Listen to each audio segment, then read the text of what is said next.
Booker's historic speech last night. It was amazing. I'm glad I was there for a major part of it.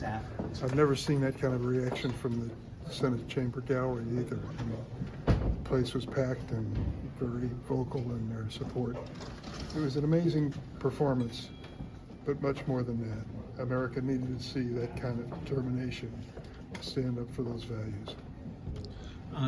Some lawmakers in the House have suggested using the appropriations process to push through language that would curtail universal injunctions. Is that something that you've seen on the Senate side, and how would you respond? No, I don't believe that's practical or thoughtful. I think this hearing is going to spell out some of the challenges. And the important thing is that this not become a totally partisan battle. There are some legal principles to be discussed, and they will be.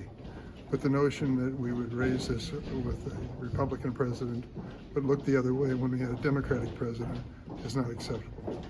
And on Senate Republicans are going to be meeting with President Trump today on their reconciliation bill. How do Democrats, put the pressure on them to stop this from eventually passing, because they can't lose that many votes in the House or even the Senate? The American people have to understand what's going on here. What's been suggested, and we'll see if it plays out, is that the Republicans in the Senate at least are going to ignore precedent, ignore the law that we've all followed in the past when it comes to reconciliation, and set out on a course that is literally going to double the national debt to create tax breaks for the wealthiest people in this country. Some of the things they're talking about cutting, like Medicaid, for example, it'd be devastating to my state of Illinois, both red and blue areas of the state. And today's what Trump's called Liberation Day, where he's going to implement additional tariffs on Canada and Mexico. What's your sense about the vote later today on? The president is risking a recession with this national sales tax he calls tariffs.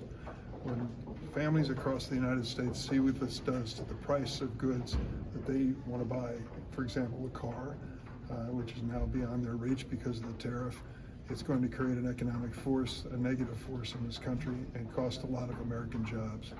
It is a process the president seems enamored with, but he's going to have a heck of a time explaining how this is going to help reduce the cost of living for Americans. Is there a better way to deal with the trade imbalance than tariffs? One person. Is there a better way to deal with the trade imbalance than tariffs? Well, certainly. If there's unfair trade practices, we should attempt to negotiate a solution.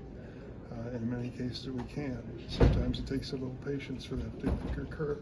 But to think that Canada is now one of our targets is almost laughable in most parts of the United States. Deal with trade issues as they arise. Don't try to establish a standard of tariffs against all countries in the world. It can backfire. Do you think there are enough GOP votes for the Kane resolution to pass today? There'll be a few. I don't know how many. We're going to lose at least one Democrat. So I can't say, but I think it's quite possible. Okay? Thank you, sir.